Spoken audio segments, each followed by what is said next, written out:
Good morning, ladies and gentlemen, and welcome to UNC Charlotte and the UNC Charlotte Student Union for today's important announcement. Certainly appreciate everyone's attendance here today. We do have a few notes to go over. We will hear from our Chancellor, Dr. Philip Dubois, our Athletic Director, Judy Rose, and the Chair of our Board of Trustees, Gene Johnson. After the presentations, we will take questions and answers from the media. And we do have a couple roving microphones, so if a media member does have a question, feel free to wait for that microphone to get to you before you ask it. But again, we're thrilled to be able to invite you all here today for today's announcement. And without further ado, I'll pass it along to our Chancellor, Dr. Philip Dubois. Thank you. I guess you know this has been a closely held secret. It's great to have this banner behind me. Lisa's here wearing the school colors. Every time I turn around, it seems that I'm at another celebration, a groundbreaking, a ribbon cutting, a dedication. Today's announcement may lack the impression of brick and mortar, but it is truly at the foundation, at the core of the foundation, that we're continuing to build at UNC Charlotte, in academics, in research, in community engagement, in the arts, and in athletics. As stewards of this university, it's incumbent upon us to provide the best leadership we can for the current day and the best promise for tomorrow. We have seen this through in so many of our recent accomplishments: the opening of the Center City campus, the creation of the Energy Production and Infrastructure Center, the construction of Portal, our industry partnership building, and our decision to bring football to UNC Charlotte to enhance the student experience, to engage our growing alumni base, and to connect to our surrounding communities. These decisions were all made cognizant of the university's present-day needs, but also mindful of a long-term vision that will long survive us here. And that's where we stand today, ready to embark on another adventure, one that is such a good opportunity, it's hard to put into words. Today, we officially announce that we will accept the invitation and join Conference USA in all sports starting in 2013, with our first season of football commencing in the league in 2015. We will be eligible to enter and win our first FBS Bowl in 2016. No pressure, Brad.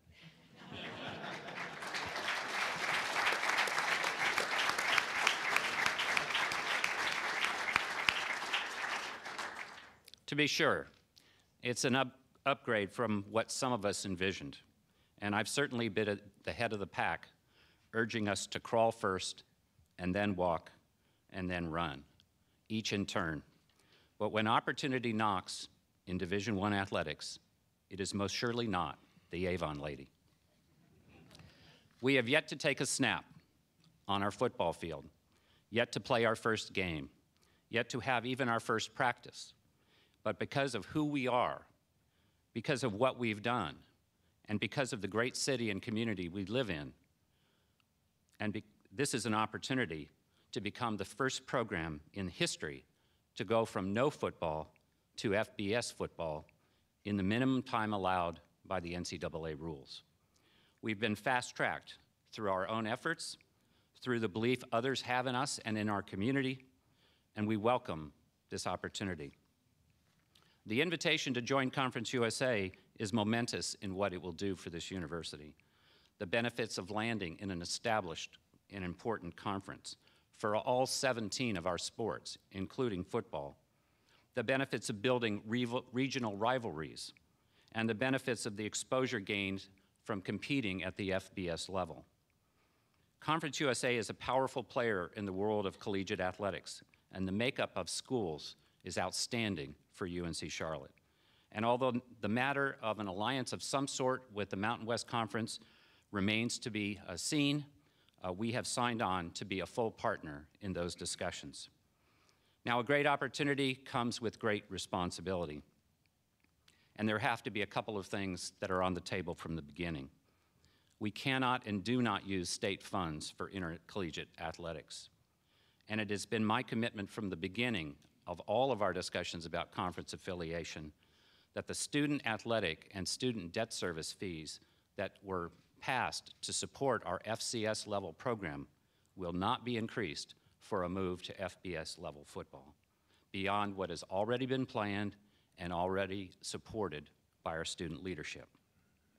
The economics of this move are complicated, but on balance, we feel they're achievable. To meet the NCAA requirements for FBS attendance, we will first need to average 15,000 fans in one of our first 2 seasons, that is 2013 and 2014, and to continue to maintain that average every other year after we enter FBS football. To that end, we do anticipate the need to add between 2,500 and 5,000 temporary seats, restrooms, and concession services to ensure that we meet that mark. To be sure, there are also additional operating expenses, principally in increased scholarships for students and some staffing, including compliance and academic support. But the expected revenues from Conference USA, from their television package, their NCAA distributions from men's basketball, their multiple football commitments in bowls, and their football championship make this thinkable. With that said, we don't want just to be another member of Conference USA. We want to be a consistently competitive force. And for us to do that, we're going to need the support of additional FSL purchasers. We will need our sponsors and ticket buyers and alumni to step up in a way we had not expected before. We will need a higher level of fan support and attendance in our other major revenue sport, men's basketball. Now, we've crunched the numbers, and our finance staff has done an outstanding job. We realize this is a fast-track timetable, and it's a challenging one, particularly in the first 5 years. But for so many reasons, this is the right move for our university. And it's the right move for today, and it's an even better move for tomorrow.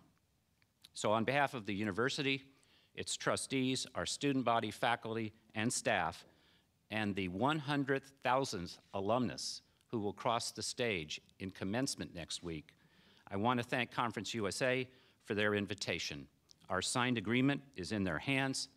Let's rock.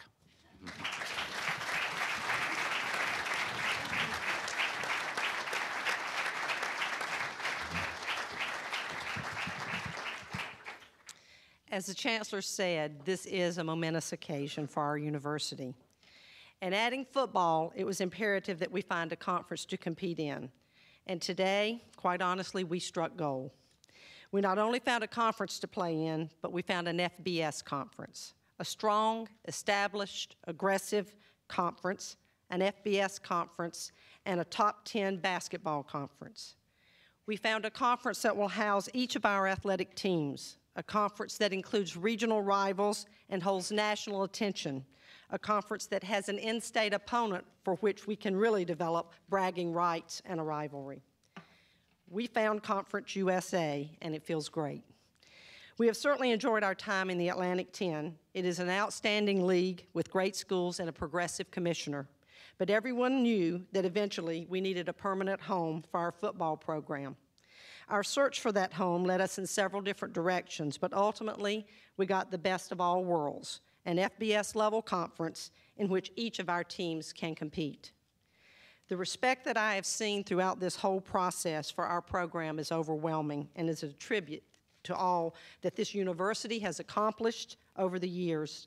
With that in mind, I need to thank Conference USA Commissioner Britton Banowski and the league's presidents for this wonderful opportunity. We are especially appreciative to Conference President Scott Cowan from Tulane University and Chancellor Steve Ballard of East Carolina University. We were on the phone a lot with him throughout this process, and they were extremely supportive, and we appreciate the support for this move. We have this awesome vision of the Pirates coming to a sold-out facility here and cheering on our 49ers against the Pirates. Conference USA, as you know, is a league that we know well. We were in that league for 10 years, and we enjoyed our first stint there, and we look forward to returning. Someone said to me recently, we're coming back, and we're bringing our football with us. It's a little ironic. We left Conference USA because of football, and we're returning to Conference USA because of football. Conference USA is a strong conference across the board. Men's basketball is a top 10 RPI-type league. Women's basketball is 11th in the RPI. Baseball has been represented in 5 of the 7 last College World Series. Softball and golf sent 5 teams to the NCAAs last year, and soccer sent 4. Volleyball averages nearly close to 2 NCAA trips per year. The league has nationally ranked teams in tennis and national championship caliber track and field and cross-country athletes. We're excited about the type of talent our teams will be playing and the type of competition all of our fans will be able to see. That excitement, of course, will peak in 2015 when our football team takes the field as a member of Conference USA for the first time. Conference USA has primary ties to 6 college bowl games. It has sent 59 teams to college bowl games, and one day we're going to be one of those teams. And that one day just came a little bit closer.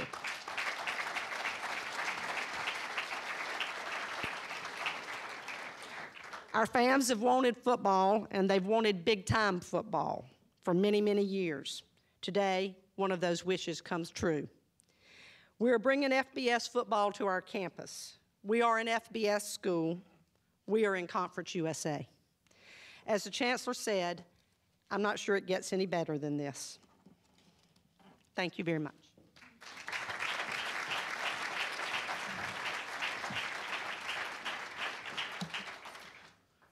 As a very proud alumnus of this university, a very long-time fan, and the chair of the Board of Trustees, I couldn't be more excited about this news. I think it's a significant step in the evolution of this university, and it's been really fun for me to be a part of that.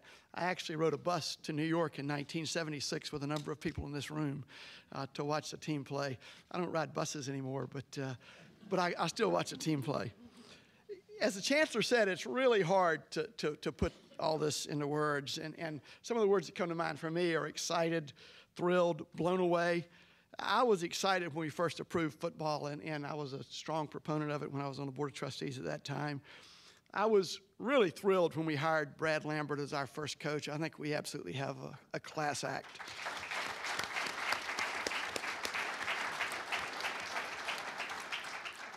And I thought I'd reached the ultimate at the groundbreaking when I was absolutely blown away. But I think I was even more blown away a couple of weeks ago when Brad took me through the facility. And I saw where the team is going to come out on the field after, for the games, and what they would see when they come out, what our fans will see as they come to that field house, as they come into that stadium. And that really did blow me away. It's really, really, really exciting. And now this, Conference USA. What could be better? This proposal was met with unanimous and enthusiastic support by our Board of Trustees, and the reason is really very simple. The decision is in the absolute best interest of this university and our long-term strategic plan to fulfill our mission as North Carolina's urban research university. Being given the opportunity to move directly into an FBS conference with our startup football program is really unprecedented. I think maybe there's one other case that I can think of that this has happened. It's just something that doesn't happen, but it's a very special time for us at UNC Charlotte, and special things continue to happen here. For that, I'd like to congratulate Chancellor Bois and Judy Rose for their outstanding leadership, their stewardship of this university, and quite frankly, Phil just follows a line of just great chancellors. We seem like we hire the perfect chancellor every time here, and we've done it again. I've witnessed firsthand through a long period of time this university. I tell people how long ago I graduated, and most of them weren't born then. So I've been around a long time. And I've seen us change dramatically. This place is constantly evolving, both the university itself and the athletic programs. And it's been pretty doggone exciting. I've seen the growth, the maturation of the university, and we truly have matured as a university. As I said earlier, I was fully behind the decision, the effort to add football, because of what I thought it could do for the university, for the students, for the alumni, and for, in fact, the entire community. We don't just serve Charlotte. We serve a large region. We, as I said, we are North Carolina's urban university. I and my fellow trustees fully supported this decision to join Conference USA because of what we know this level of competition will do for our university and for our campus. It can only elevate the university. It could bring some of the long-term goals to fruition a little quicker, but by all means, it certainly puts us on the right path. And as for football, it adds another dimension to what we can all look forward to on Saturday afternoons in the fall. Special things are happening here. If you don't believe it, just drive around, or better yet, take a walk when you leave here and look at the campus. If you haven't been here in a while, you'll be amazed at what you've seen. You'll see the great promise that this university holds and a glimpse of what so many others of us see in it and what others see in us, which is pretty amazing. Most people don't realize there are over 25,000 students here every day. Exams are going on right now, so things are a little quiet. I guess people are back in their holes studying. But normally you come into this building and it is teeming with excitement and with activity. This is a great place. Finally, let me just thank those who helped make this happen for the university. And also thank Conference USA for welcoming us back. Go Niners.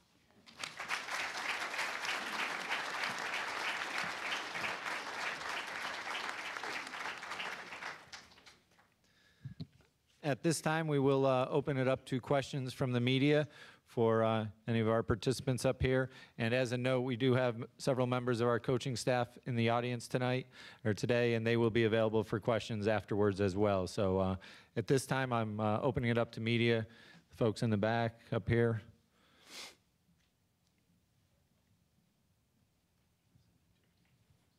And David, please identify yourself and your affiliation. David Scott with the Charlotte Observer. Phil or Judy, can you talk about the cost involved a little more specifically?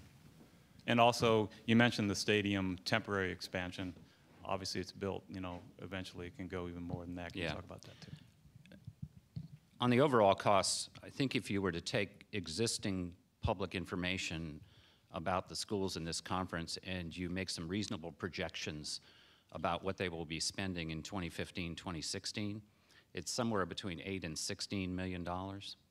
We will be in that range, but we will only be spending what we have.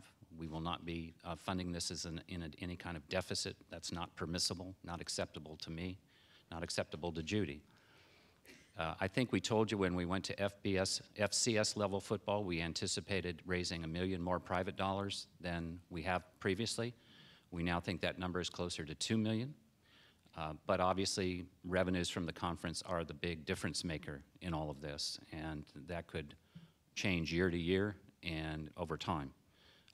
Also, the performance of our own teams can influence this because we run one whole athletic budget, not just a football budget. And so, obviously, getting back into the NCAA tournament has been an important revenue producer for this institution, and it will continue to be so. And not to point a target on Alan's chest, but that's a reality.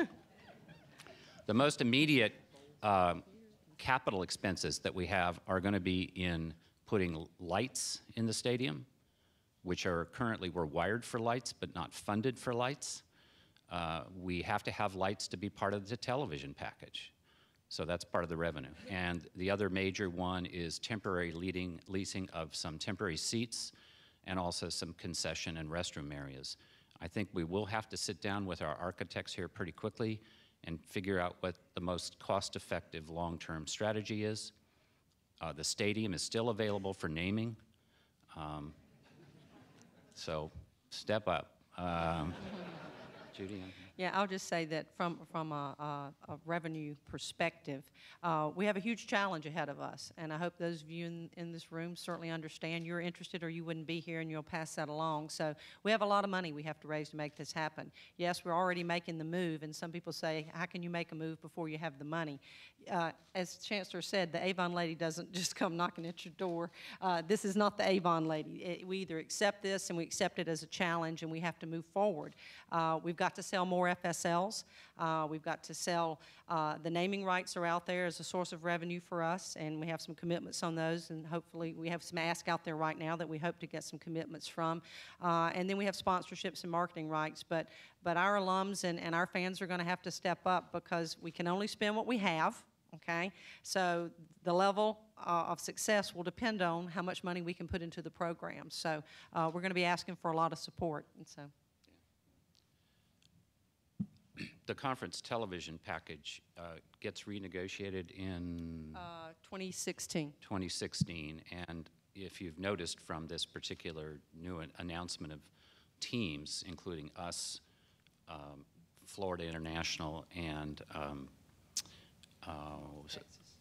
North Texas, excuse me, you've added the 5th, 16th, and 25th largest television markets to that conference. And so although they've had some departures, we think especially Charlotte brings something quite different and unique to this conference.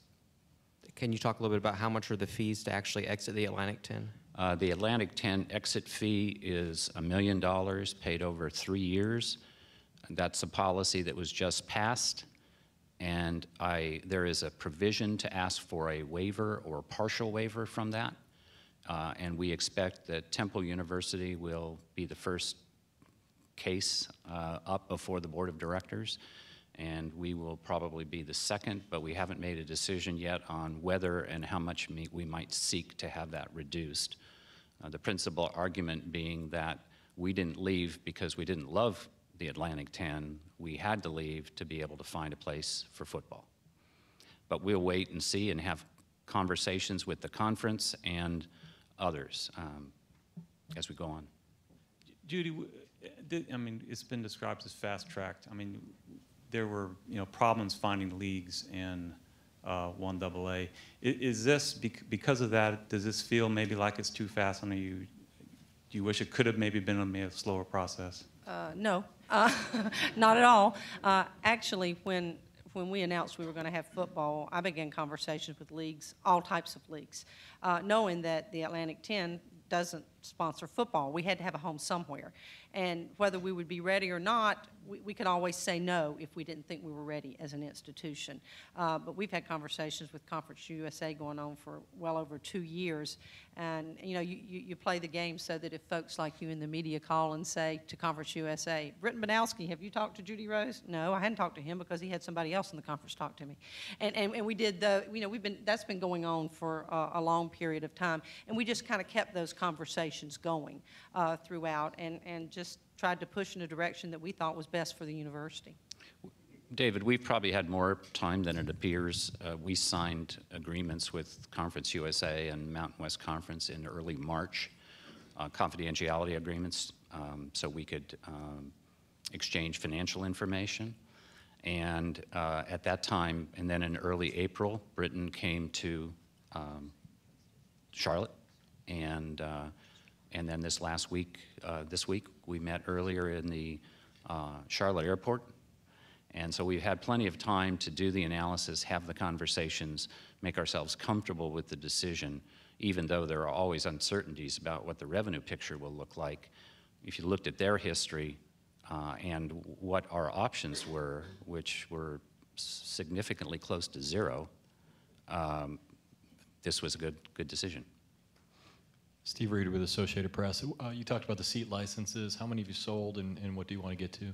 We've got about 1,100 left to sell. And Mike Hummer, help me on that. How many are green? I'm sorry, 498. 498 to be exact left in green, and the remainder are in the gold seating area.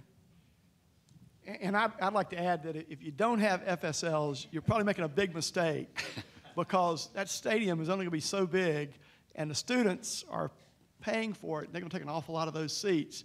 So all my friends keep telling me they're going to the games, but they don't have their FSLs yet. And I tell them, guess what, dudes? It's going to be sold out, and you're not going to get in. So buy your FSLs. You touched on this briefly before, but you talked during the process about protecting men's basketball. Can you just talk about it? You convinced that Conference USA is as good a spot for that program as the Atlantic 10? Well, we look at it two ways, David. There's probably a short-term hit in this, maybe. The Atlantic 10 was the 7th best conference last year. Now that fluctuates from year to year, and Conference USA was 10th. So that's not much differential there if you're really looking in the big picture of all of the conferences. There are 20 some odd conferences in men's basketball, I think 27. And 10th is a good spot for us. So, and they've had multiple bids to the NCAA, not as many as the Atlantic 10 has had recently, but when we look overall, if we're in the upper part of that conference, we feel confident that it is the right move for us for the total program. And when I talked earlier about the array of sports and the strength of the array of sports that Conference USA has, it is the right long-term move for our program and for our university. I should mention in some sports like men's soccer, it actually brings us into competition with Kentucky and South Carolina, which are associate members for men's soccer. So for some of our sports, it's a bonanza as well. Thank you all very much. Appreciate it.